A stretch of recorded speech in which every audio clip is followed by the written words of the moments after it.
안녕하세요. 제가 말씀드릴 이야기 주제는 이 보시는 바와 같이 슬기로운 기후변화 시대의 생활입니다. 기후변화라는 단어는 이제 뭐 초등학생들까지 알 정도로 일반적 상식이 되었습니다. 뭐 여름이 예년보다 엄청 덥다든지, 또 겨울이 갑자기 또 많이 추워진다든지, 그 다음에 과거에 최근 5년 정도에는 장마 기간에 비가 안 오는데 올해 같은 경우에는 또 약 2달 가까이 또 장마 기간이 있었다든지, 그런 것들이 이제 우리가 다 기후변화로 설명을 하게 됩니다. 그래서 오늘은 제가 이제 이런 기후변화 시대에서 우리가 어떻게 하면 삶을 슬기롭게 살 수 있을까 관련된 내용을 좀 하고자 합니다. 말씀드리고 있는 저는 이제 우리 전남대학교 지역바이오시스템공학과에서 토양학을 가르치고 있는 최우정입니다. 제가 이제 기후변화에 좀 관심이 많아가지고 우리 전남대학교의 기후변화대응 농성연구소장도 맡고 있고요. 그다음 교육부에서 이제 대학원생들 지원해 주는 그런 프로그램이 있습니다. BK21이라고 했어요. 두뇌 한국 21 프로그램인데 그 프로그램 중 기후진흥형 관측지농업 교육연구팀장을 또 맡고 있습니다.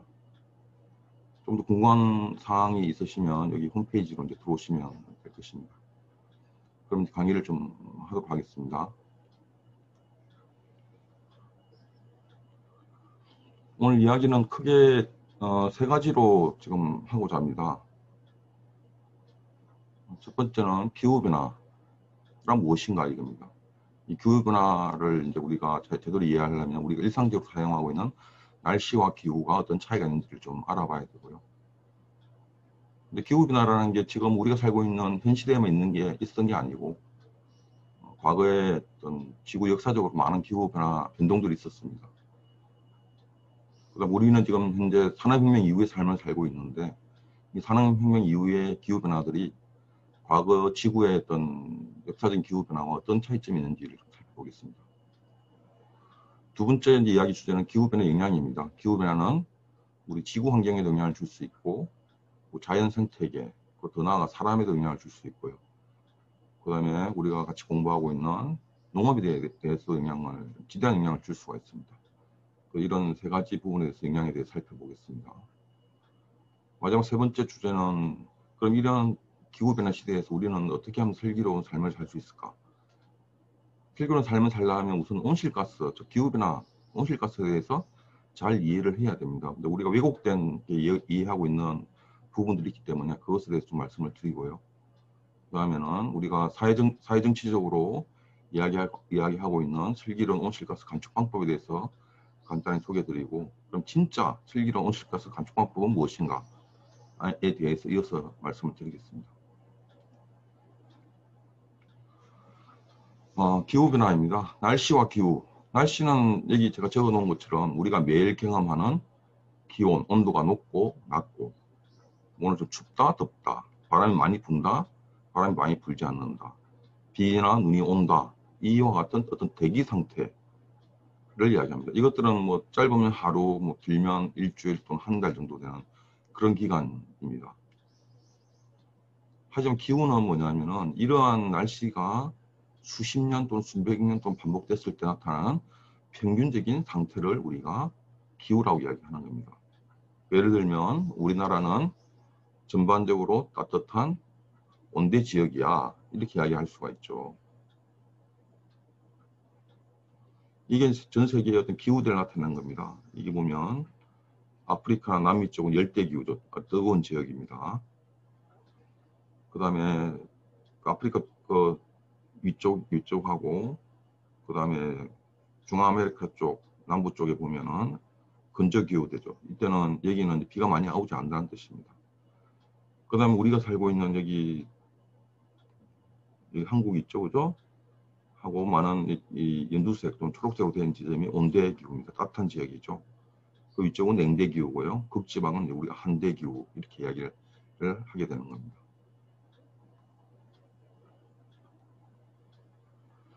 그 다음에 볼 게 이제 지구의 기후변화 역사입니다.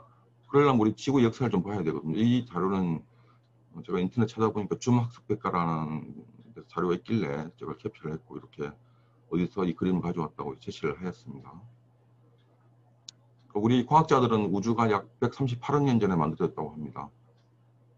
뭐 어떻게 보면 빅뱅이라고 들어보셨죠? 대폭발이라고 해요. 한 점에서 폭발이 돼가지고 물질과 에너지가 만들어져서 지금과 같은 우주가 만들어지고 그 다음에 지구 여러 가지 행성들이 만들어졌다 이렇게 이야기를 하는 겁니다. 그 지구는 약 45억 년 전, 4.56이라고 되어 있지만 곱하기 10억 년을 하면 됩니다. 약 45억 년 전에 지구가 만들어졌다고 우리가 알고 있고요. 그 지구가 계속적으로 진화해서 발전하고 있습니다. 근데 우리가 화석을 조사를 해봤더니 약 35억 년에서 37억 년 사이에 가장 오래된 박테리아 화석이 발견이 됐습니다. 이 박테리아는 광합성을 할 수 있는 그런 세균입니다.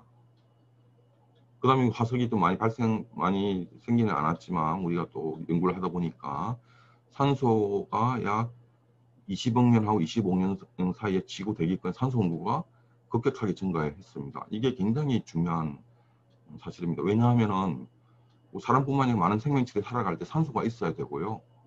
이 산소는 강합성에 의해서 만들어지게 되는 겁니다. 그래서 이렇게 산소가 농도가 증가함에 따라서 여러 가지 생명체들이 이제 발생하고 진화할 수 있는 그런 여건이 지구의 여건이 형성됐다는 그런 의미가 되겠습니다.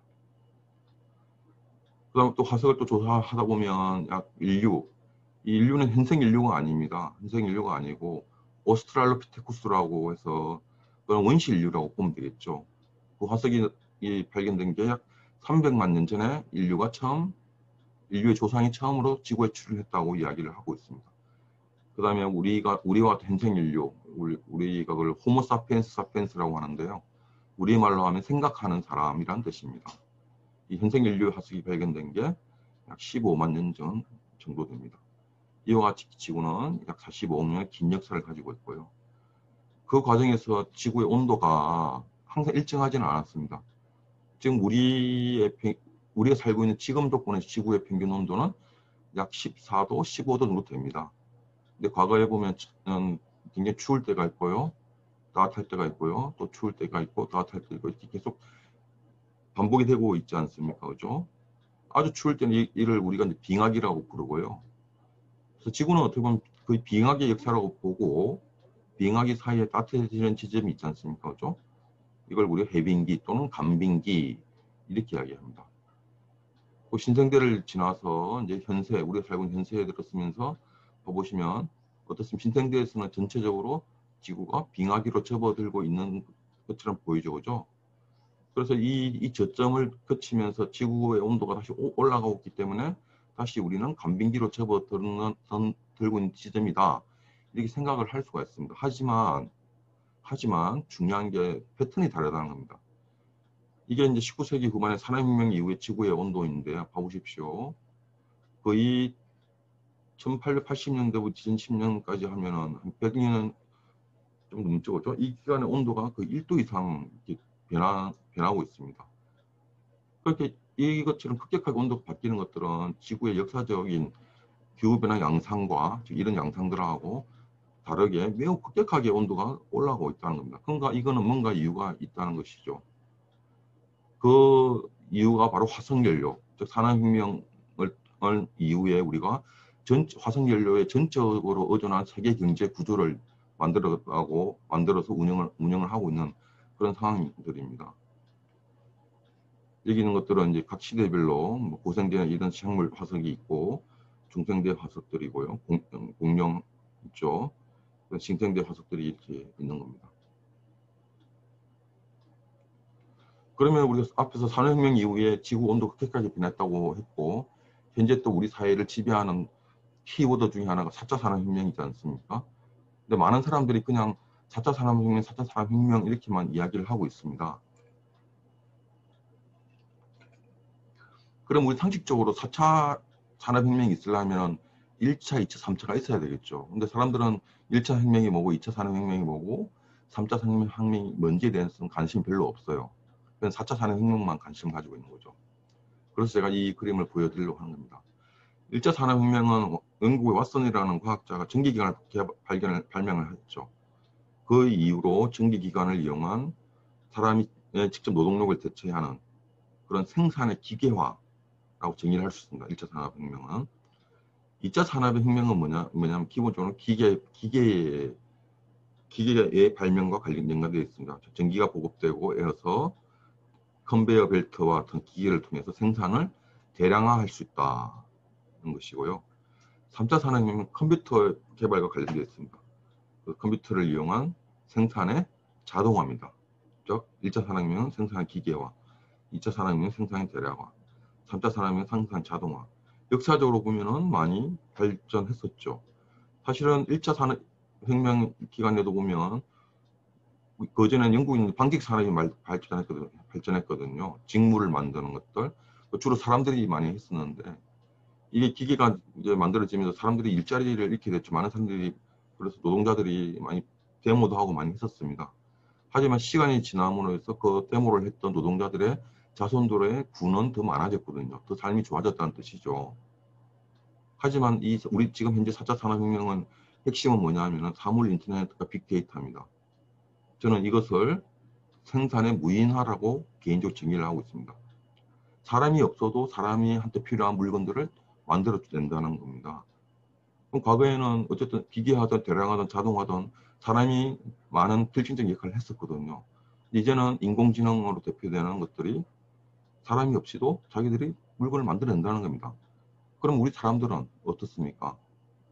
물건 만들어내면 어떻게 하면 물건은 누군가 소비를 해줘야 되는데 소비를 하려면 돈이 있어야 되죠. 돈은 우리가 어디서 얻습니까? 우리가 일을 해서 그 반대급부로 얻는 게 월급, 돈이죠. 사람이 이제 생산이 무인화 돼버리면 사람들은 구매할 수 있는 돈이 없어집니다. 저는 이 부분에 대해서 아마 좀 경제적으로 나중에 큰 문제가 있을 것이라 보고요. 제 개인적으로는 뭐 사물 인터넷, 빅데이터, 인공지능, 뭐 로봇 다 좋다 이겁니다. 하지만은 저는 이런 요소 기술들은 사람이 하기 어려운 부분들에 전적으로 활용을 해야 된다는 생각을 가지고 있습니다. 이와 같이 산업혁명 역사를 쭉 봤고, 하지만 1차 산업혁명 이후부터 현재까지 개별적인 중요한 기술들은, 테크놀로지들은 발전해 왔지만, 이 테크놀로지를 운영할 수 있는 에너지는 오직 화석연료에만 의존해 왔다는 것이 제일 중요한 제가 말씀드리고 싶은 내용입니다. 그러면 산업혁명이 왜 기후변화를 일으키는가? 아마 여러분들 온실가스나 온실효과라는 말 많이 들어봤을 겁니다. 그죠? 온실은 알죠. 온실. 그러나 우리가 기차를 타고 가든 고속도로 운전을 하고 가든 보면 그 도로나 철길 옆에 보면 온실들이 많이 있지 않습니까? 그죠?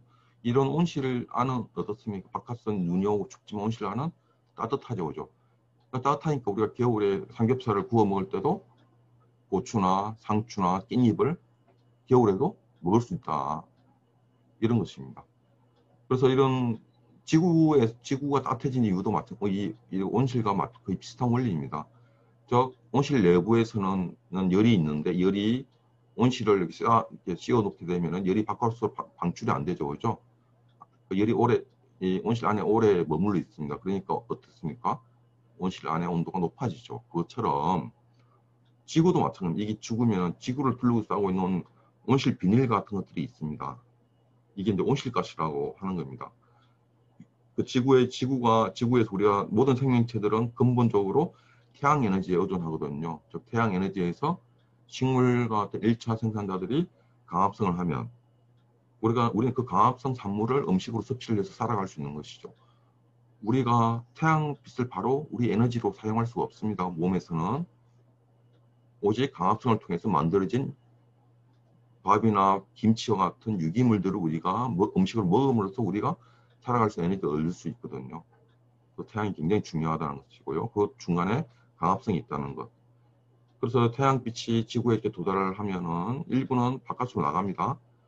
그 일부는 강합성에도 이용되고 또 지구 내부의 어떤 열로 바뀌게 되는 것이죠.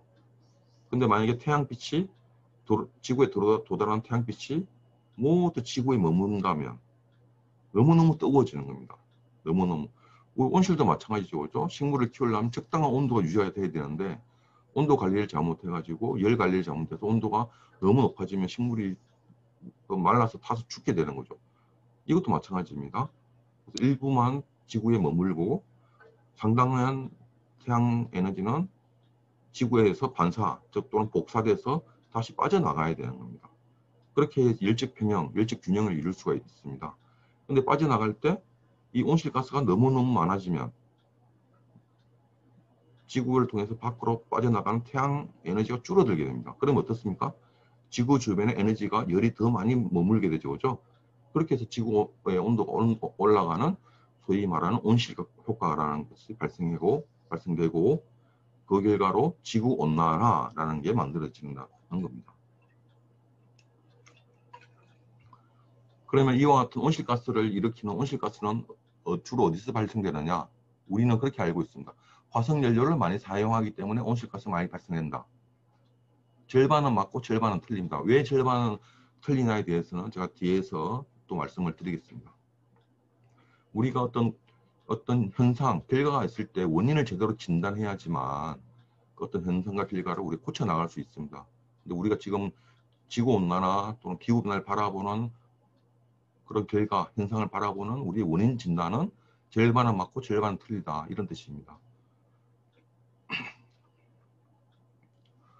그럼 온실가스의 종류는 어떠냐? 제가 이 화석연료에 의한 온실가스 배출이라고 쓴 거는 대부분의 사람들이 그렇게 생각하고 있기 때문에 저도 그렇게 썼을 뿐입니다. 다시 보시죠. 뭐 자동차를 그죠? 운전한다든지 가솔린이나 디젤 같은 것들을 이용하죠. 산업 공정에서도 많이 씁니다. 그죠? 우리 에너지 만드는 발전소에서도 석탄 화력 발전소, 뭐 석유 화력 발전소 이렇게 많이 쓰잖아요. 그러면 CO2나 N2 같은 것들이 막 날아갑니다. 사실은 되게 방출되죠.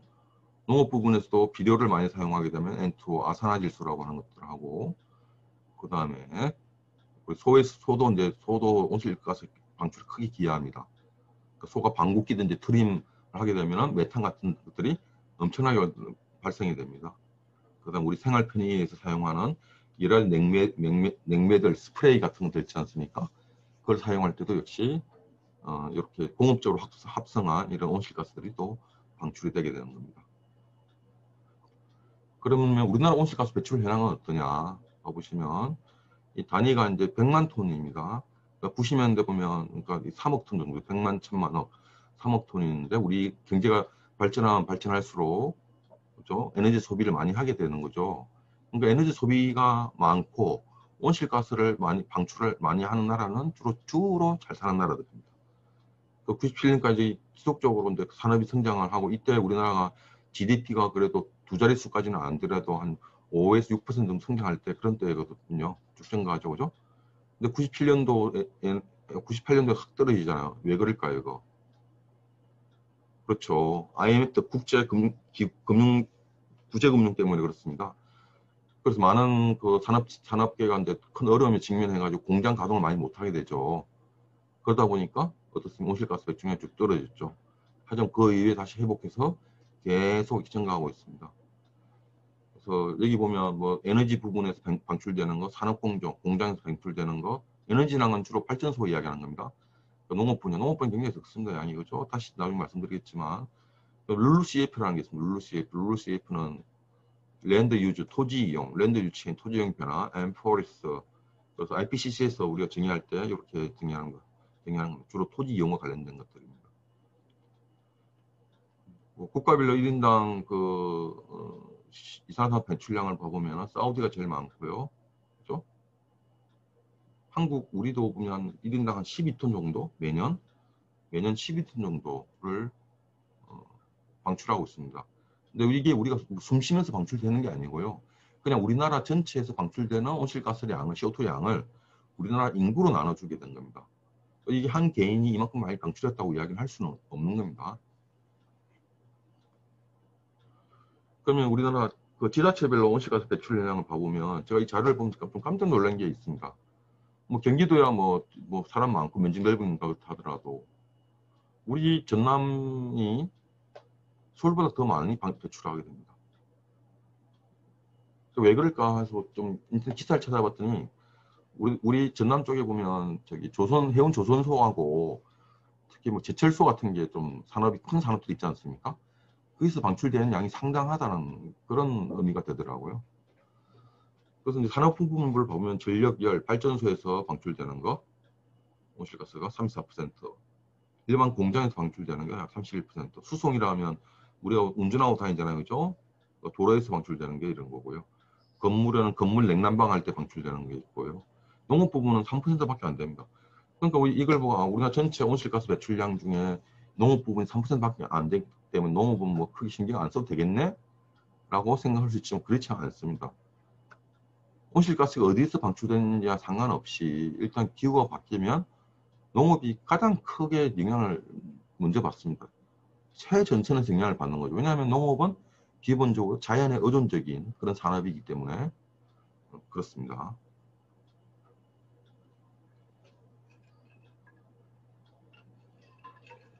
그래서 지금까지 이제 기후변화가 뭔가, 과거 지구 역사상 기후변화가 어떻게 일어났고 온도가 어떻게 바뀌었고 산업혁명 이후에 온도가 왜 급격하게 올라가게 됐고 그 원인들을 살펴봤고요. 그 다음에 지역별로 온실가스 방출량, 우리나라 과거부터 현재 온실가스 방출량을 살펴봤고요. 어쨌든 이렇게 해서 기후변화가 발생을 하면 기후변화가 어떤 영향을 주느냐. 첫 번째, 기후 환경에 대한 영향입니다. 사진을 보면 참 우울해지죠. 그죠? 잿빛 하늘에 태양은 가려져 있고 미세먼지 가득하고 땅은 메말라서 식량을 생산할 수도 없고 거의 디스토피아 수준입니다. 이게 지난 100년간 지구 평균 기온이 약 0.85도 상승했습니다. 약간 0.85도 그러면 아니 뭐 오늘 아침에 뭐 0도였는데 낮에는 18도면 18도 차이면 뭐 또 이 정도인데 0.85도 무슨 상관이야?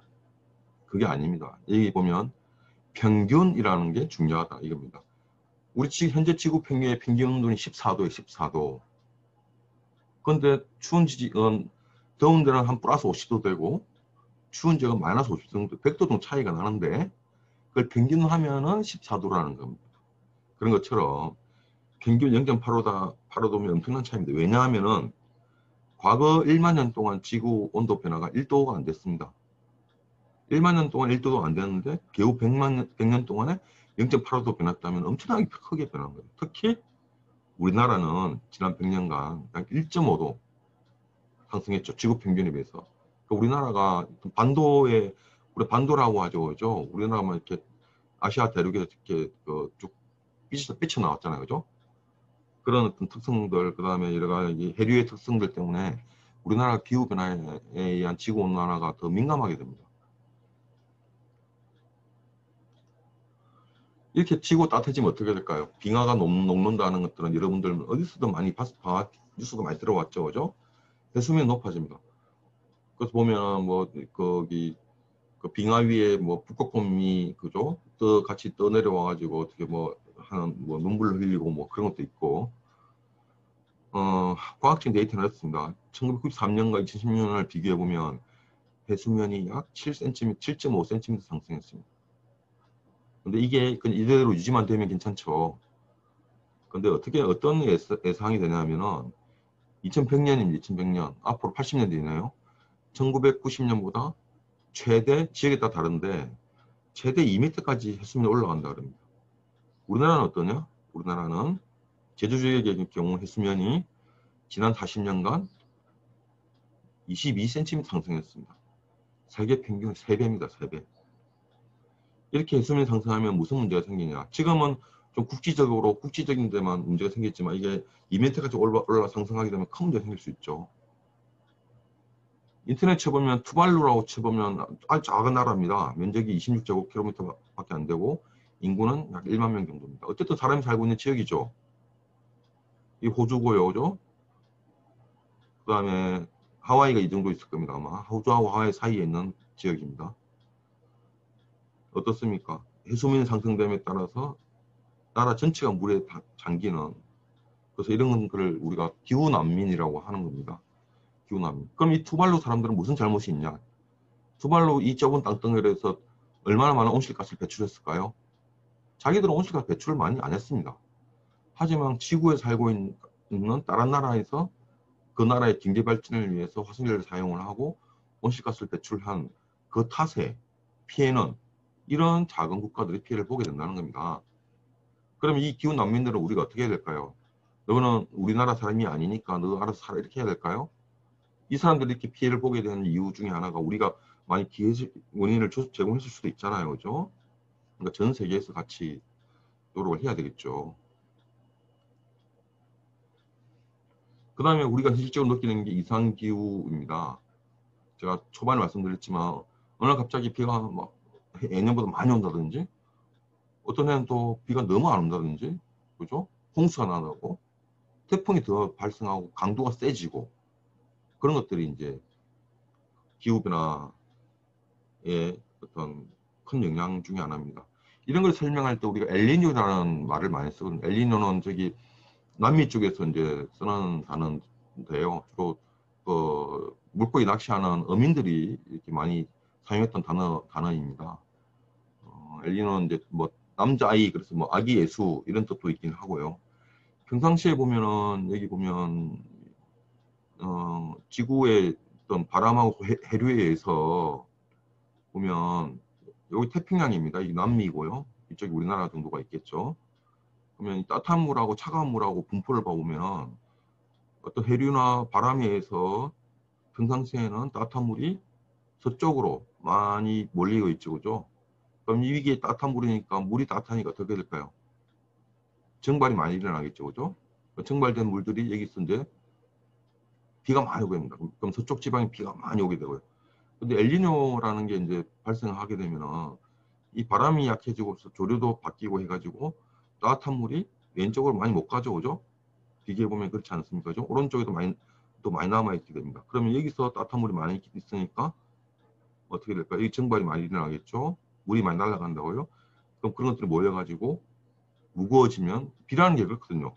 비라는 게 이제 거기 온도가 높아질 때 바닷물에서 물이 증발돼서 구름에 모여 있고 그 모인 게 구름이고요. 이게 이제 무거워지면 중력에 의해서 밑으로 떨어지는 게 비거든요. 그럼 이쪽에 또 비가 많이 오게 되고 이런 패턴들 일정한 패턴들이 많이 깨진다는 겁니다. 지구 전체적인 에너지의 밸런스가 깨지기 때문에 어떤 지역은 비가 오는데 어떤 지역은 너무 건조해지고 또 그 반대이기도 하고 또 한 지역에서 바닷물에 에너지가 너무 막 쌓여 있으면 태풍이 또 많이 발생하게 되고 태풍의 세기가 너무 또 커지게 되고 이런 것들이 다 기후변화에 의한 것이라고 우리는 생각을 하고 있습니다.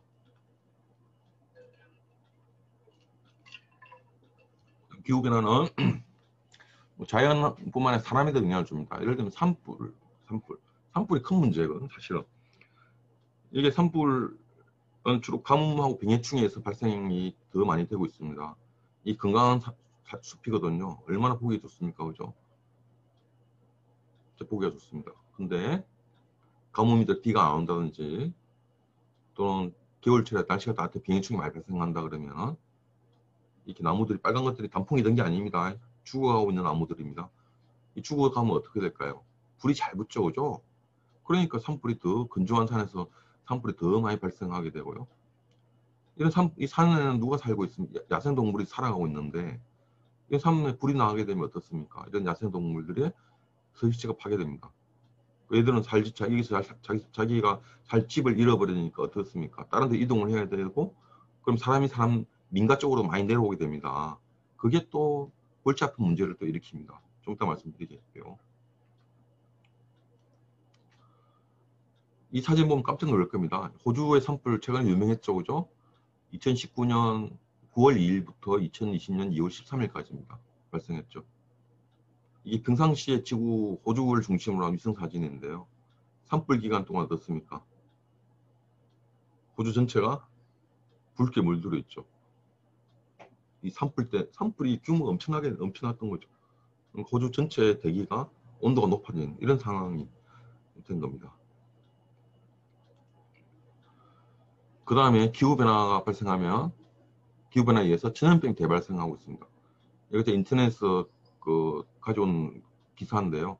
과학자들의 경고, 기후변화가 전염병 확산을 부른다 이겁니다. 이 사진은 사실은 기후변화와 엄밀한 관계가 있는 건 아닙니다. 이게 태국 방콕 시내인데 코로나 때문에 사람들 활동이 뜸해지잖아요. 그죠? 그랬더니 야생 원숭이들이 도시를 점령하게 되는 그런 사진입니다. 어떻게 여러분 혹성 탈출이라는 영화 기억나시죠? 그것처럼 그 어떤 요인이든 간에 여생동물들이 이제 사람들하고 일찍 접촉하게 되고 그러면 인수 공통 전염병이라는 게 있습니다. 보통은 어떤 전염병이라는 게 사람끼리만 퍼지게 되고 또는 동물들끼리만 퍼지게 되고 이렇게 되는데 중요한 몇 가지 어떤 그 전염병들은 사람도 걸리고 동물도 걸리고 같이 걸리는 전염병들이 있습니다. 이런 것들이 기후변화에 의해서 그런 생명체들의 그 야생동물의 서식지가 파괴된다든지 또는 여러 가지 요인에 의해서 사람하고 동물의 접촉 정도가 높아지면 병이 더 많이 퍼질 수 있다는 겁니다. 예를 들면 홍역은 매개 동물이 양과 염소라고 알려져 있습니다. 홍역. 약 1억 5천 명이 사망했고요. 천연두는 낙타와 관련됐다고 보고 3만 명이 사망했고요. 그다음 납병이라고 있죠. 지금은 없지만 물소에서 거기 유래했다 보고 있고요. 하다못해 감기도 지금 소는 사실 사람하고 진짜 밀접한 관련이 있거든요. 왜냐하면 농기가 개발되기 전에는 어떻습니까? 소는 진짜 신성한 동물이었죠. 함부로 못 잡아먹었죠, 그죠? 왜냐하면 농사를 도와주는 그런 훌륭한 일꾼이었기 때문에 그렇습니다. 그 사람하고 소는 항상 과거부터 밀접하게 지내왔는데 그 사람이 걸리는 감기들이 소에서 왔다고 볼 수 있는 거예요. 조류독감도 마찬가지고요.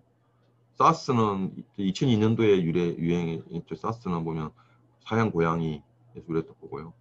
에이즈는 여러 가지 논란이 있지만 부시미트라는 그 관련이 되어 있다고 합니다. 제가 또 부시미트라는 단어를 몰라가 찾아봤더니 부시미트입니다. 부시는 뭐 숲을 이런 거거든요. 그러니까 밀림 이런 겁니다.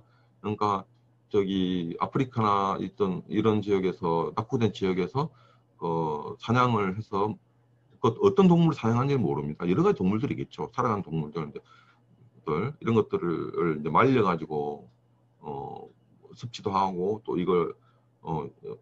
이것들이 또 보면 저기 다른 나라도 수출도 된답니다.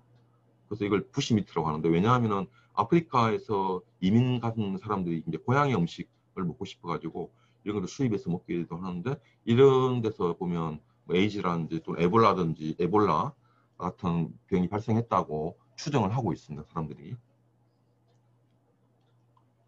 그 다음에 기후변화라면 물 수질도 오염됩니다. 이거는 이제 저 토양학을 공부하고 있지만 보면 토양 유실이 되거든요. 보면 이 토양이라는 게 사실 진짜 귀중한 자원입니다. 여러분 여기 표토 이게 겉에 있는 토양 있죠. 이 표토 1cm 만들어지는데 한 300년 이상 걸립니다. 300년 이상. 근데 이 표토에는 우리가 먹을 수 있는 식품으로 사용할 수 있는 식물들 자랄 때 필요한 양분이나 또는 그 양분을 만들어 준다든지 양분의 가치를 높여주는 역할을 하는 미생물들이 잔뜩 들어있거든요, 이게. 근데 그래서 이 표토가 비가 와가지고 이 표토 유실되면은 그다음 농사 짓기가 굉장히 힘듭니다. 그럼 우리 사람한테 필요한 식량을 많이 얻을 수가 없죠. 그래서 토양이란 게 그렇게 굉장히 중요한 자원이라는 거 하고요. 근데 이게 토양 유실되면 이것들이 토양 문제로 끝나는 게 아니고 여기 있는 양분들이 강으로 가게 됩니다. 강으로 가면 어떻습니까? 이게 우리가 그 유명한 녹차라 때죠, 그죠? 4대강 사업에 의해서 물이 오염되는 그런 어떤 현장 사진인데 이 조류들이 막 자라게 됩니다. 양분이 이쪽으로 들어가게 되면요. 이 사진은 또 뭔 사진이냐면은 새만금 관측지라고 아시죠? 이 방조제가 막 한 30km 정도 되는 걸로 기억이 나는데 세계에서 제일 긴 방조제이고요. 그러니까 관측지라는 거는 이제 바닷물을 막아서 땅을 새롭게 조성을 하고 땅 내부에서 이제 용수원으로 호수도 만들고 저수지도 만들고 하는 건데요. 봐보면 아시겠지만 여기 바다 쪽입니다. 바다 쪽은 어떻습니까? 물이 파랗고 깨끗하죠, 그죠? 이 안쪽은 내부 호수예요. 어떻습니까? 이거랑 거의 차이가 없죠, 그죠? 그럼 오염됐다는 거예요. 이렇게 오염되면 어떨까요? 물고기 잘 살 수가 없죠, 그죠? 이런 생태계가 많이 파괴된다 이겁니다. 그럼 물고기만 죽느냐? 그게 아닙니다. 물이 오염되면 사람도 문제가 많이 생깁니다. 그러니까 물이 오염되면 우리 사람도 무사하지 못한다 이겁니다. 여러 가지 뭐 중금속 문제 이런 건 다 빼더라도 이 질산염이라는 물질이 좀 무서운 물질이에요. 이게 우리가 이제 그 질산염인 농도가 높은 물을 마시게 되면은 이 질산염이 이게 이제 헤모글로빈이라는 물질의 구조입니다. 헤모글로빈은 우리 혈액의 적혈구의 주성분입니다. 적혈구의 주성분이에요. 우리 피의 역할이 뭐냐면은 우리 밥을 먹으면 어떨까요? 우리 몸에서 소화가 되죠, 그죠? 그러면 우리 사람이 살아가는데 필요한 양분들이 피로 녹아 들어가게 됩니다. 그럼 피가 이렇게 돌면서 우리 몸을 구성하고 있는 각 장기에 가서 장기를 구성하고 있는 세포에 양분을 주는 거죠, 그죠? 양분을 공급해 주는 겁니다, 그죠? 양분뿐만 아니고 뭘 공급하면 산소도 같이 공급합니다. 산소도 피가. 그래서 피가 산소를 공급할 때 이 적혈구와 결합해서 우리 몸을 돌아다니면서 세포한테 필요한 산소를 공급을 하게 되거든요. 그래서 이 철이 이렇게 이 철이 있잖아요. 우리 여러분 그 녹슬지 않은 못은 색깔이 푸르스름하거든요. 철사 보면 아시지 않나요? 색깔이 푸르스름하죠. 회색빛도 띠고 약간 푸르스름한 빛을 띠게 되는데 우리 몸에도 철이 있죠. 철이 있는데 이 철이 산소와 결합하면 철이 녹슬는 것처럼 빨갛게 됩니다. 그래서 헤모글로빈이 산소와 결합하면 철이 산화돼서 빨간색을 띠게 됩니다. 그래서 우리 피가 빨간색이에요. 우리 피가 빨간색이라는 것은 우리 몸에 있는 피에 있는 헤모글로빈이 산소와 잘 결합했구나 이런 뜻입니다. 근데 이 질산이라는 게 헤모글로빈의 구조를 바꿔버리게 되면 이 헤모글로빈이 산소 결합을 못하게 됩니다. 그러면 어떻게 될까요? 피 색깔이 파랗게 되죠, 그죠? 그래서 이걸 우리가 청색증이라고 부릅니다. 그러면 이 헤모글로빈이 변색이 돼 파란색이 된다는 것은 산소를 공급을 못하는 거고, 그럼 우리 몸은 어떻게 될까요? 우리가 숨을 못 쉬는 거랑 똑같이 되게 됩니다. 산소가 없게 되니까 우리 몸 건강이 치명적이죠. 뭐 잘못하면 사망에까지 이르기도 하고요. 그 다음에 이 질산은 니트로스 아민이라고 해서 발암 물질도 만들어냅니다. 이거는 우리가 일상생활에서도 많이 접할 수 있는데요. 이 니트로스 아민은 어떻게 만들어지냐면 이게 가공육입니다. 뭐 소세지, 햄 이런 것들이고요. 그 다음에 고기를 구웠을 때 태울 때 이게 아민이라는 것들이 많이 만들어집니다. 이게 그러니까 그 좋은 고기에는 많지는 않아요. 많지는 않은데 가공육이나 고기를 태우게 많이 굽게 되면 이렇게 생기고요. 그 다음에 이것들이 이제 우리 위 속에서 나이트라이트 질산염하고 결합을 해버리면 니트로스 아민이라는 물질이 생기는데 영어라서 잘 받아들이기 좀 어려울 수 있겠지만요. 그냥 니트로스 아민이라고 하면 됩니다. 이게 질산이 우리 먹는 물 속에 있다든지 또는 이 고기에서 먹는 뭐 야채 같이 있을 수 있거든요. 그래서 야채를 드실 때도 여러분 야채 색깔이 진짜 너무 초록색인 거 있잖아요. 그런 데는 이 질산이 많습니다. 왜냐면 비료를 많이 줬기 때문에.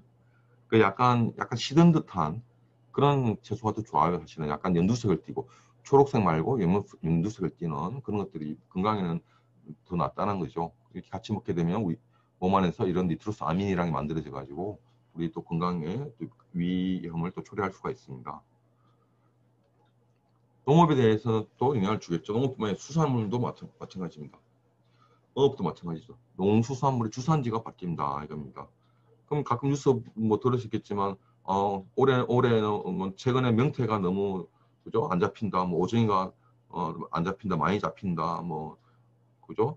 그다음에 뭐 우리 영광 쪽에 뭐 옛날에는 조기로 유명했는데 조기가 안 잡힌다, 이런 것들이 다 수온하고 관련되어 있거든요. 물고기들은 어류들은 바닷물 온도가 바뀌게 되면 얘들이 그걸 인식을 해가지고 그 자기가 원하는 온도가 있는 물로 찾아가게 됩니다. 그래서 이제 어획량이 막 바뀌게 되는 거고요. 그 다음에 또 농산물도 마찬가지입니다. 보면 한라봉이랑 귤 같은 거는 제주도에서만 재배했지만 지금은 육지에도 재배할 수 있죠, 그죠? 나주 옛날 배로 유명하고 지금도 유명하긴 하지만 나주 이미 이 나주의 주산지가 이미 경기도 쪽으로 옮겨간 지는 꽤 됐고요, 사실은. 안성이 또 유명하잖아요, 요새. 그럼 사과는 대구, 과거에 저 어릴 때마다 대구 사과 그랬는데 요새는 대구 사과는 말 하지 않은 것 같습니다. 대구는 조금 더 추고 날씨가 그 온도 낮은 지역인 강원도 쪽으로 간 것 같고요. 그 다음에 과거에는 다 수입했던 열대과일 있지 않습니까? 그죠? 파파야, 구아바, 아보카도, 망고, 파인애플, 패션프루트 이런 것들을 다 우리나라에 다 재배가 가능하다는 겁니다. 농업적인 영향이고요.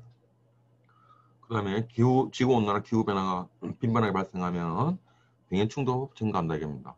이거는 이제 연암수 기사인데 기후변화 탓 점점점 외래 병해충 늘고 농작물 이상 증가. 그러니까 농민신문 기사입니다. 사과 병해충 발생 양상 변화는 기후 때문 이렇게 돼가지고요. 이건 너무 상식적입니다. 여기 보면 온난 기후에 의해서 겨울에 병해충이 다 죽어야 되는데 겨울철에 이제 따뜻해지게 되면은 병해충이 월동을 할 수 있죠, 그죠? 그 다음에 또 따뜻하니까 남쪽 나라에, 그러니까 동아시아 지역에 있던 병해충들이 남반계 병해충들이 또 유입을 하게 됩니다, 우리나라로. 그러니까 병해충이 증가하게 됐죠. 그럼 병해충 증가해서 뭔가 그 농작물 피해를 주는 것만 끝나는 게 아닙니다. 이 피해를 막기 위해서 우리가 농약도 또 사용을 또 많이 해야 되고요. 농약도 사용을 많이 하면 어떤 문제가 발생합니까? 식품도 오염되고 환경도 오염되는 그런 또 문제가 또 발생을 하게 되는 거죠. 자, 이제 그래서 이제 기후 변화가 우리 지구나 자연이나 사람한테 어떤 영향을 줄 수 있는지, 그리고 우리 농업에 어떤 영향을 줄 수 있는지에 대해서 봤고요. 그러면 어떻습니까? 좀 제가 뭐 부정적인 영향에 대해서 이야기를 말씀 많이 드렸죠.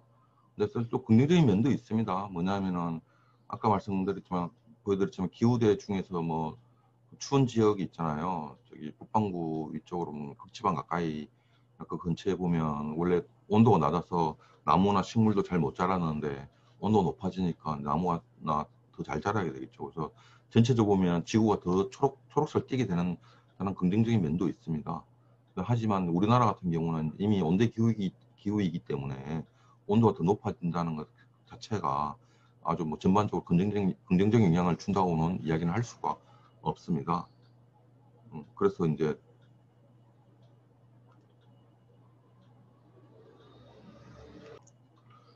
우리가 이제 어떤 이런 기후비대 삶에서 좀 슬기로운 점을 좀 어떻게 대체할까, 대응해서 살아갈 수 있을까 하는 삶의 지혜를 좀 가져야 될 것입니다.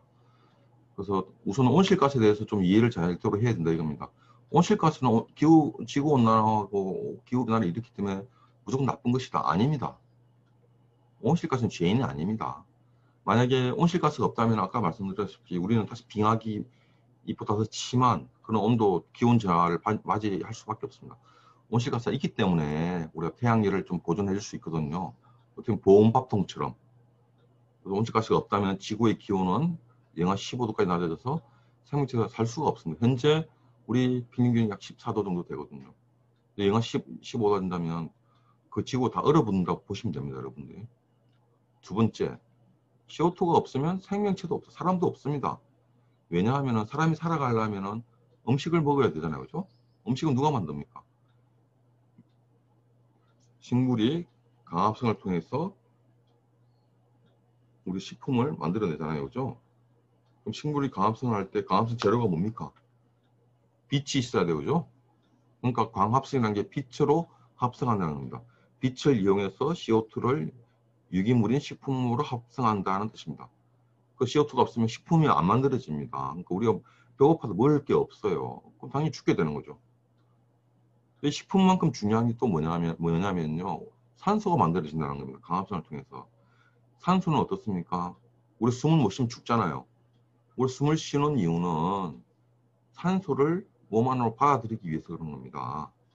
우리가 음식을 먹고 나면은 음식을 소화시키고 분해시켜가지고 에너지를 만들어내야 되는데 그때 필요한 게 산소거든요. 우리 종이에 불을 붙였는데 이거를 여기에다 산소 공급을 막아버리면 유리병 안에 종이를 넣고 불을 붙였을 때 불이 잘 타죠, 그죠? 그러다 유리병 뚜껑을 닫아버리면 어떻게 불이 꺼지죠. 그런 것처럼 산소가 없으면 생명체도 죽는다는 겁니다. 또 중요한 게 뭐냐면 이 산소가 모이면 오존이 만드는 거예요. 오존. 우리 저 지구 위에 대기권이 그 위에 성층권이 있잖아요. 성층권이 우리 태양으로부터 오는 도달하는 안 좋은 빛들을 차단해주는 역할을 하거든요. 그래서 이 오존도 굉장히 필요한 겁니다. 오존이 없으면 안 됩니다. 오존이 없으면 안 됩니다. 우리는 다 물속으로 들어갔는지 땅을 파고 안으로 들어가 살아야 됩니다. 오존층이 없다고 하면. 그럼 이런 것들이 식품이나 우리 사람이 살아가는 생명체 사람 필요한 절대적으로 필요한 식품이나 산소나 오존이 어디서 만들어집니까? 강합성. 강합성이 일어나려면 뭐가 있어야 됩니까? CO2가 있어야죠. 그래서 CO2가 없으면, 이산화탄소가 없으면 생명체도 없다는 결론에 도달할 수 있는 겁니다. 이게 아까 말씀드렸던 그 37억 년 전 화석인데 강합성 세균 화석입니다. 남세균이라는 화석이 있고요. 이런 화석을 통해서 우리가 지구상에서 강합성이 37억 년 전에 일어났구나. 물론 앞으로도 지질 학자들이 더 뭐 연구를 열심히 해서 40억 년 전 화석을 발견을 하게 되면 지구 역사는 또 바뀌게 되는 거죠. 그래서 강합성과 오존 그리고 생명. 자, 지구에 우리 생명체 살아가고 있는데 지구는 아주 운 좋게도 이 생명체가 살아가는데 필수한 세 가지 조건을 제대로 좀 갖추고 있습니다. 뭐냐 하면은 액체 상태의 물입니다. 물은 모든 물질 세 가지 상태가 있죠. 그죠? 모양이 쉽게 변하는 액체, 모양이 변하지 않는 고체. 물의 고체는 뭡니까? 얼음이죠. 얼음. 그 다음에 자유롭게 움직일 수 있는 기체. 수증기, 물의 기체는 수증기죠. 물 끓이면 하얀 김으로 날아가는 수증기. 이게 되는 거예요. 액체 상태의 물. 액체 상태의 물이 왜 중요하냐면은 우리 몸에 살아가려면 우리 세포가 제대로 작동이 돼야 되는데 세포가 작동되려면 여러 가지 물질이 필요합니다. 근데 우리 사람 몸의 70% 정도가 물이잖아요. 그죠? 뭐 어린이들은 뭐 함량이 높고 남자 여자에 따라서 다르긴 합니다. 비율이. 그래도 우리 몸의 약 60에서 70% 정도가 물인데 이 물이 우리 세포가 우리 몸에서 필요한 많은 양분이나 물질을 잘 녹여서 잘 공급을 해줄 수가 있습니다. 그 다음에 물은 재밌는 게 뭐냐면요. 모든 물질은 고체가 더 무거워요. 액체보다 고체가 더 무겁다고요. 그래서 이 고체가 액체 속에 들어가면 깔아앉게 되거든요. 근데 물은 반대입니다. 물은 오히려 고체가 가벼워요. 그러니까 우리가 그 생수병을 얼려버리면 어떻습니까? 생수병에 물을 가득 채운 다음에 얼리면 생수병이 터집니다. 왜? 부피가 늘어나서. 그래서 가벼워지게 되는 겁니다. 가벼우니까 어떻습니까? 겨울에 얼음이 얼어도 가벼우니까 위에만 얼죠. 그죠? 위에가 얼으니까 우리가 이게 그 얼음 낚시를 할 수 있고 하는 거죠. 위에만 얼으니까. 만약에 얼음이 물보다 무겁다면 어떻게 될까요? 얼음이 물을 깔아앉겠죠. 그죠? 그러면 이 하천이나 호수 전체 다 얼어버려요. 전체 다 얼어버리면 물고기 살아갈 수 있을까요? 못 살죠. 그죠? 그렇지. 다행히 지구에는 물이 많이 있기 때문에 그런 빙하기 기간에도 위에는 얼어서 얼음으로 있지만 밑에는 물이 있기 때문에 생명체들이 살아갈 수 있었던 거예요. 그래서 우리 사람도 진화할 수 있었던 것이고요. 이처럼 물이 이제 굉장히 중요하다는 것. 두 번째는 적당한 열이 있어야 됩니다. 적당한 열. 태양하고 거리가 좀 적당해야 된다는 겁니다. 태양과 거리는 이걸 보면 아시겠죠. 태양이 이렇게 있으면 그죠? 수성, 금성, 지구, 화성, 목성, 토성 이쪽에 되어 있죠. 다행히 이 지구와 태양 거리가 진짜 기가 막히게 적당하다는 겁니다. 수성, 금성 너무 뜨겁고 화성은 또 너무 추워요. 그러니까 지구가 참 이게 위치가 참 적당하다는 거죠. 열을 어느 정도 필요한 열을 가질 수 있다. 그 다음에 지구를 둘러싸고 있는 적절한 두께의 공기층, 즉 대기가 있어야 된다는 겁니다. 이 대기층이 없으면 우주 방사선과 과시광선에 의해서 생명체들이 살 수가 없습니다. 이 우주 방사선은 뭐냐면 아까 처음에 빅뱅이 됐었다고 했죠. 138억 년 전에. 그것도 이제 여러 가지 에너지 물질들이 막 방출이 되는데 그 물질들이 모여서 여러 원소도 만들어지고 하는데 그 중에서도 어떤 입자가 아닌 형태의 어떤 고에너지를 갖고 있는 빛들이 있어요. 그걸 우리가 우주 방사선이라고 하는데 지금 여러분이 낮에 햇볕 좋을 때 산책할 때도 우주 방사선이 떨어지고 있습니다. 지금도. 근데 그거는 아직 우리 건강에 큰 영향을 안 줍니다. 왜냐하면은 지구에서 생명체들은 이런 우주 방사선이 노출된 조건에 진화해 왔기 때문에 우리 몸 세포들이 크게 민감하게 반응을 하지 않습니다. 오히려 더 우리가 여기 병원 가서 엑스레이 찍고 하잖아요. 그죠? 그것도 방사선이에요. 근데 그 강도가 우주 방사선보다 훨씬 더 셉니다. 그래서 엑스레이를 너무 자주 찍어도 건강 관리를 하기 위해서 엑스레이를 찍는데 엑스레이를 찍다가 병에 걸리게 되는 그런 아이러니 같은 일도 발생하게 되는 겁니다. 그다음 가시광선도 마찬가지입니다. 우리 여름에 얼굴이 햇볕 쬐면 얼굴이 막 타잖아요. 그죠? 이게 이제 가시광선을 하고 그다음에 자외선이라는 게 있습니다. 자외선. 이건 제가 오타를 여기 넣은 것 같아요. 자외선이 더 중요합니다. 자외선을 하게 되는 그런 역할을 하게 됩니다. 다시 한번 말씀드린 가시광선이 아니고 자외선입니다. 그래서 여기 보면 우주방사선 같은 보면 영화 있죠. 여기 보면 판타스틱 4라는 영화 아시죠? 그죠? 이 네 명이 원래 그 우주인들이었어요. 우주 비행선 타고 우주로 날아가서 뭐 일을 하다가 우주 방사선에 노출이 돼가지고 여러 가지 그 돌연변이가 발생하게 되는 그런 거잖아요. 그죠? 이것도 영화의 한 장면인데 이 태양이 이렇게 있고, 그죠? 우주인들은 뭐 우주복을 입고 있죠. 그죠? 우주복을 입는 이유가 이 우주 방사선을 차단하기 위해서 우주복을 입고 있는 그런 것입니다. 그래서 오존층 역할을 보면 아까 다 가시광선이 자외선입니다. 자외선을 오존층이 이렇게 있으면, 그죠? 태양에서 오는 해로운 자외선을 오존층이 흡수를 하게 되기 때문에 무해한 해가 덜한 태양 복사에너지가 지구에 도달할 수 있다. 그럼 제가 또 말씀드리면 오존층은 어떻게 만들어졌다고요? 오존층은 산소에서 만들어져. 산소는 어디서 왔다?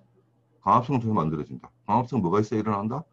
CO2가 있어 일어난다. 그런 겁니다. 그래서 그럼 우리가 어떻게 사회정책적으로 어떻게 하면 슬기롭게 온실가스 감축할 수 있느냐를 말씀드리면 우선 우리나라의 온실가스 감축 정책이 여러 가지 있습니다. 뭐 전환, 산업, 건물, 수송, 폐기물, 공공농수산 뭐 이렇게 쭉 있죠. 전환은 뭐냐면은 우리가 발전, 급전, 이제 전기를 공급하는 것 방법을 과거에는 경제급전, 경제적인 우선순위를 가지고 이야기했습니다. 그러니까 좀 비용이 적게 들면서 에너지를 많이 전기를 많이 얻을 수 있는 화력발전소 이런 것들이죠. 근데 지금은 이제 온실가스를 좀 줄이고 그다음에 미세먼지도 좀 줄이기 위해서 환경급전, 천연가스로 발전을 한다든지 또 태양광을 이용한다든지 뭐 그런 것들이고요. 산업 부분에서는 스마트 공장 확대, 건물은 그 에너지 효율을 증진시키는 것들, 수송 부분에서는 전기차를 보호 확대한다는 것들, 이런 것들 산업 분야부터 다 제시가 되어 있습니다. 근데 모든 정책들이 다 조금씩 문제가 있죠.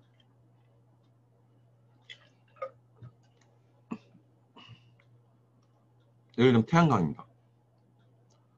태양광을 주로 어디다 많이 건설하냐면 산에다 나무를 베내고 이렇게 만들거든요. 이게 참 이 기후변화나 지구온난화 때문에 이런 태양광 발전을 하는데 나무를 없앤다는 게 참 이것도 참 웃긴 이야기죠. 왜냐하면 나무가 CO2를 많이 흡수하잖아요. 그죠? 흡수 저장을 하는데 그렇게 좋은 역할을 하는 나무를 다 베어내고 태양광 발전을 한다? 저는 약간 웃기다고 봅니다. 이런 것들이 어떻게 됐습니까? 작년에도 올해도 그렇지만 비가 막 오게 되면은 산사태가 발생하고 그래서 이것들이 또 파괴가 되기도 하고 이렇게 되는 거죠. 그래서 최근에는 이제 농사가 짓기 어려운 평평한 간척지에 태양광 발전소가 들어설 수 있게 되었습니다. 간척지라는 건 이제 해안가에다가 이렇게 만들기 때문에 염농도 높은 지역이 많습니다. 그래서 농사가 좀 어렵죠. 근데 간척지에다 태양광 발전을 다 하자는 그런 뜻은 절대 아닙니다. 농사 짓기 어려운 간척지가 몇 군데 있거든요. 그런 데에다가 이제 이렇게 같이 태양광 발전을 시설 설치를 하면 토지 이용 어떤 효율을 높일 수 있고 또 친환경 에너지도 얻을 수 있고 하는 그런 장점들이 많이 있습니다. 우리나라 온실가스 감축 목표는 어떻게 되냐 하면 지금 예상은 이렇습니다. 현재처럼 이제 특별한 노력이 없을 경우에 2030년에는 온실가스가 약 8억 5천만 톤 정도가 우리나라 전체 배출이 될 것으로 예측을 하고 있습니다.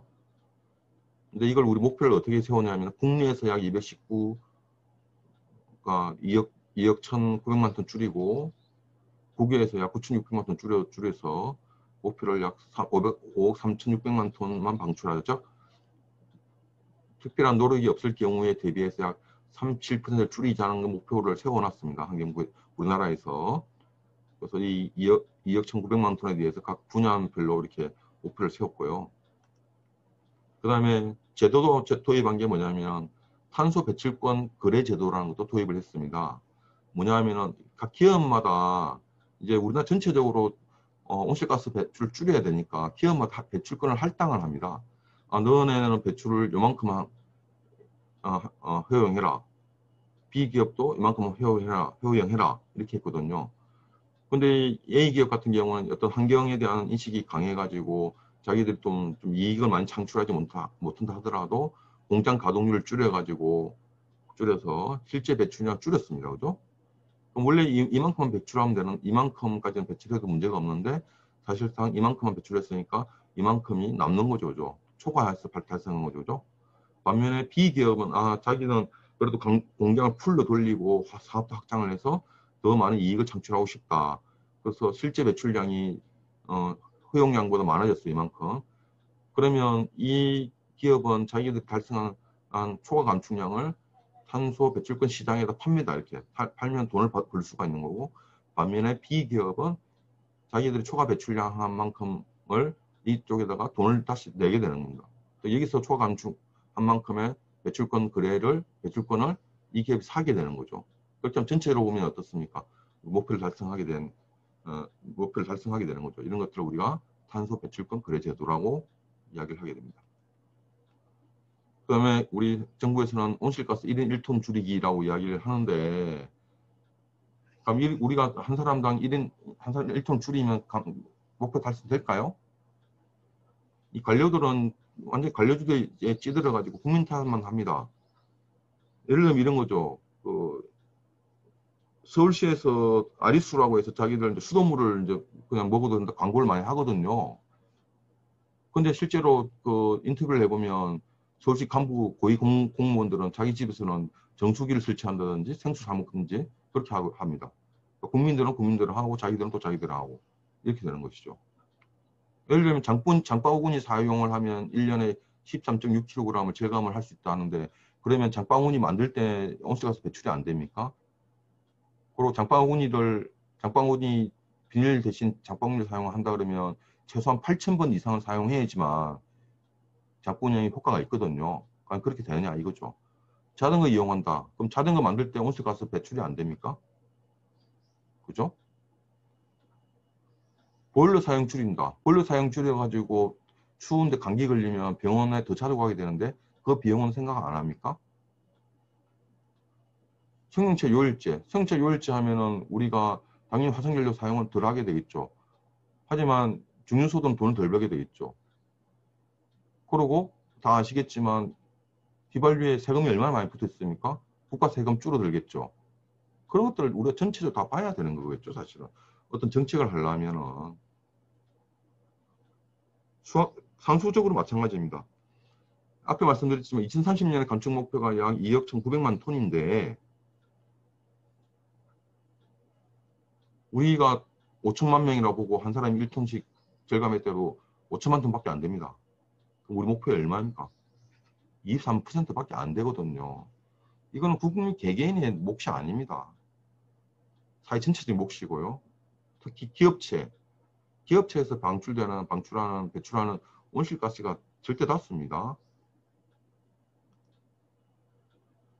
그래서 우리는 개인은 죄인이 아니다 이겁니다. 왜냐하면은 과거에 보면 발전력 여름에 막 더워지니까 에어컨 많이 피니까 뭐 전기가 부족해지니까 가정에서도 뭐 유진제 엄청나게 뭐 적용하고 가게에서도 에어컨 제대로 못 켜게 하고 막 그렇게 했죠.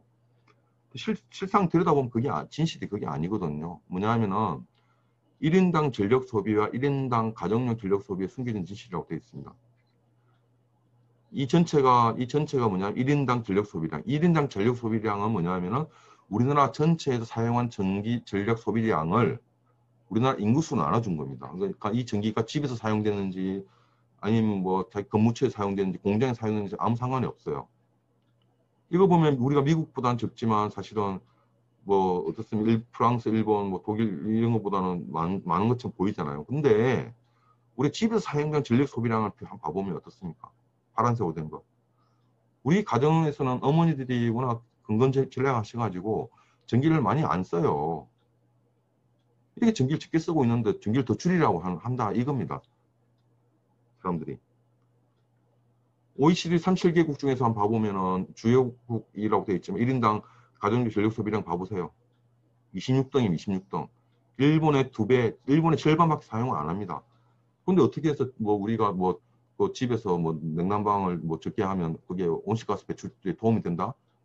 저는 그 말은 옳지 않다고 생각합니다.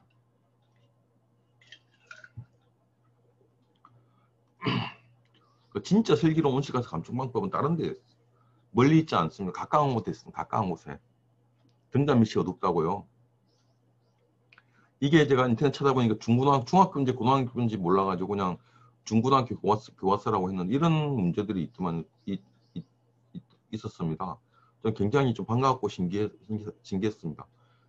이게 이제 그 CO2의 CO2가 지구에서 어떻게 돌아다니냐, 그걸 나타내는 그림이거든요. 이게 기권이 이제 대기권이 공기 중이라는 거고요. 생물권은 나무, 뭐, 식물 이런 걸 이야기하는 거고요. 수권은 바다, 주로 바다입니다. 바다고 직권은 땅을 이야기하는 겁니다. 그럼 대기권에서 지금 B만큼 생물권 들어오잖아요. 121만큼.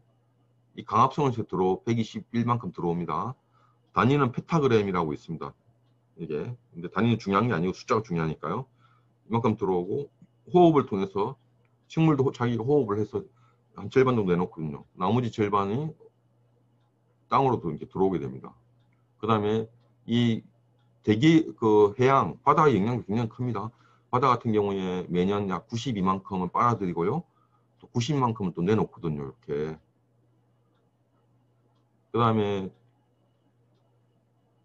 우리 토양에서 방출되는 게 약 60입니다. 그래서 그 다음에 화석연료에 방출되는 게 5.5 정도 되고요. 그래서 이제 화석연료만 빼면은 전체적으로 보면 거의 균형을 이루고 있습니다. 근데 갑자기 화석연료가 산업혁명 이후에 탁 들어오게 되니까 대기권으로 방출되는 CO2가 대기권으로 들어오는 CO2 양이 많아지게 되는 거죠. 온실가스 양이 그래서 증가하게 된다는 겁니다. 뭐 중요하진 않지만 문제를 한번 풀어볼게요. 3점짜리 문제네요. 기억. 기권에서 탄소의 유입량은 유출량보다 많다. 기권에서 탄소가 들어온 양은 나가는 것보다 많다. 맞죠? 그죠? 그러니까 대기권의 온실가스 양이 증가하는 이유죠. 2연. 해수의 표층 수온이 상승하면 A가 감소한다. A는 뭐냐면 바다에서 대기로 날아가는 거죠. 그죠? 바닷물 온도가 따뜻해지면 A가 증가하게 됩니다. 왜냐하면 기체는 보면 온도가 높아지면 물에 잘 안 녹거든요. 왜냐 우리 콜라 같은 경우도 보면 그 설탕물에다가 CO2를 녹인 건데 뭐 차가운 콜라 딱 마시면 안에서 탁탁탁탁 탄산을 쏘면서 마시잖아요. 그죠? 근데 미지근한 콜라는 딱 따는 순간 어떻습니까? 빵 하면서 CO2 날아가 버립니다. 왜냐하면은 온도가 높아서 CO2가 콜라 안에 잘 못 녹아 있어서 그렇습니다. 그러니까 니언은 틀린 거죠. 증가하는 거죠. 디귿. 산림이 번성하면 비가 감소. 산림이 번성하면 강압성이 더 많이 일어나니까 틀렸죠. 답은 1번입니다. 여러분 이걸 좀 잘 기억하십시오. 다음 슬라이드에서 바로 이어서 말씀드릴게요. 자, 이게 아까 말씀드린 겁니다. 토양 유기물이 분해해서 나가는 게 60 정도 되고요. 화석연료에서 5.5 정도 되고 매년 대기 CO2는 3.2 기가톤 정도 증가한다. 그러면 우리가 이런 말을 할 수 있지 않을까요? 토양에서 배출된 탄소량 10%면 얼마면 6이죠. 6만 줄여도 화석연료의 사용에 방출 CO2 모두 상쇄할 수 있다는 겁니다. 우리 이거를 55 정도까지만 줄여도 5만 줄여도 그죠? 그렇죠? 이걸 상쇄할 수 있다는 겁니다. 화석연료 사용을 줄이려면 준비가 덜 된, 기술 개발이 덜 된 상태에서 화석연료만 줄이려면 어떻게 돼요? 공장을 덜 돌려야 되거든요. 공장을 덜 돌리면 어떻습니까? 우리 사회의 경제적인 부가치가 줄어들잖아요. 그죠? 일자리도 많이 없어질 수도 있고 이런 경제적 타격을 줄일 수 있다는 겁니다. 그래서 토양의 중요성이 여기서 있다는 겁니다. 토양에 탄소를 더 많이 저장하면 또는 토양에서 대기로 방출되는 CO2 양을 더 줄일 수 있다면 화석연료 사용 아무 문제가 없다. 이런 뜻입니다. 그것도 화석연료를 많이 사용하는 뜻은 아니고요. 우리가 화석연료 사용을 줄일 수 있는 대체 에너지 개발이나 여러 가지 에너지 효율이 높은 그런 기술들을 개발하기 전까지는 이게 대안해줄 수 있다는 그런 뜻입니다. 그 다음에 또 우리가 할 수 있는 게 육식 줄이기입니다. 육식 줄이기. 사람이 살아가면서 다양한 영양소를 잘 섭취를 해야 됩니다. 그리고 단백질 굉장히 중요합니다. 중요한데 단백질은 꼭 우리 고기를 통해서만 얻을 수 있는 건 아니거든요. 자, 우리가 단백질 100g을 얻기 위해 섭취하기 위해서 온실가스가 얼마나 배출되느냐. 사이언스지에 나오는 이야기입니다. 소 50kg에 온실가스 방출됩니다. 그죠? 우유 약 10kg, 돼지 7.6kg. 그러니까 소고기보다는 돼지고기를 먹는 게 똑같은 단백질을 한다면 온실가스 줄 수 있는 겁니다. 개돼지보다는 달걀을 먹는 게 맞다는 뜻이죠. 그죠? 생선도 6kg 정도 됩니다. 생선도 양식 하실 경우에. 근데 어떻습니까? 곡물이나 두부나 콩 굉장히 낮죠, 그죠? 똑같이 단백질 100g을 얻는데 이렇게 온실가스 배출량이 이런 식으로 차이가 난다. 이거 어떤 거 같은 경우 땅콩 같은 거 보면 뭐 한 50% 차이가 난다. 그러면 우리가 좀 고민을 해볼 필요는 있겠죠. 육식이 또 어떤 환경에 미치는 영향이 굉장히 많습니다. 축산하면 좀 비효율적이에요, 사실은. 이런 말이 있습니다. 그러니까 살을 1kg 찌우기 위해서는 사료를 막 먹이는 거거든요. 사람이 먹을 수 있는 사료를. 그 사료면은 소고기 1kg라면 뭐 한 사람이 배부르게 먹을 수 있다면 그거 소한테 먹이는 사료를 옥수수 같은 사료를 소한테 안 먹이 사람이 먹으면 한 30명 이상이 배부르게 먹을 수 있다 이런 뜻입니다. 그러니까 고기가 굉장히 비효율적인 거죠. 그러니까 축산업은 우리 전 세계 칼로리의 18%밖에 공급을 못 해주고요. 단백질 37%밖에 공급을 못 해줍니다. 온실가스 기여도는 58%이고요. 수질오염 기여도 57%. 굉장히 높죠. 비효율적인 거죠. 소 한 마리당 메탄 배출량이 약 50kg 정도 됩니다.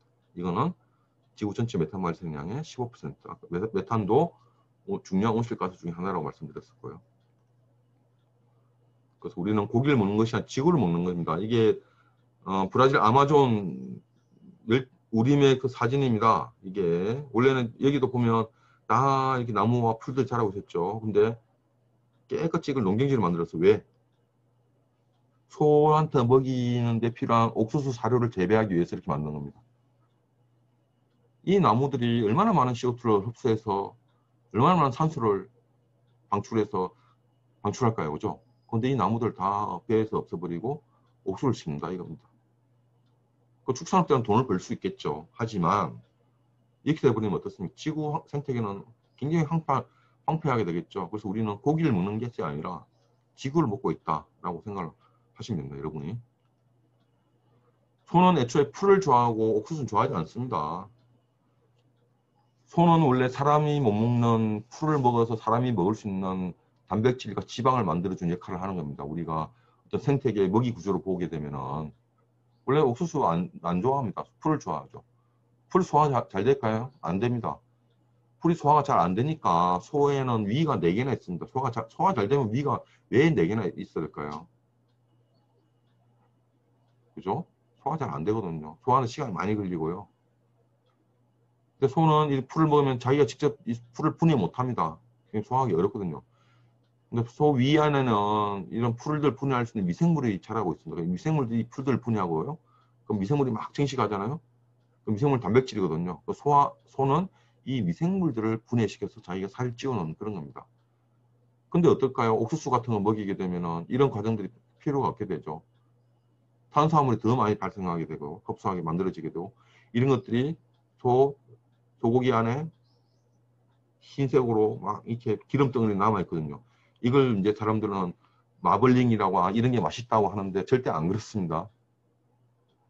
이런 기름이 있는 게 뭐가 이렇게 맛있을까요? 특히 이 기름들은 그 포화지방이라서 사람 몸에 건강에도 진짜 안 좋거든요.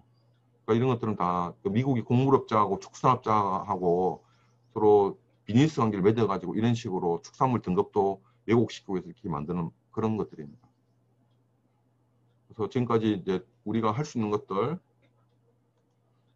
지금까지 우리가 그 기후변화와 대응해서 정부에서 하고 있는 것들이 어떤 부분 맹점이 있고, 또 우리가 실질적으로 우리가 좀 해볼 수 있는 것들에 대해서 말씀드렸고요. 시간 좀 많이 좀 지체가 된 것 같네요. 좀 생각보다 동영상 좀 길이가 많은 것 같은데, 그래도 뭐 적당하게 잘 봐주셔서 감사합니다. 궁금한 것은 여기 있는 이메일 연락 주시기 바랍니다. 네, 마치겠습니다.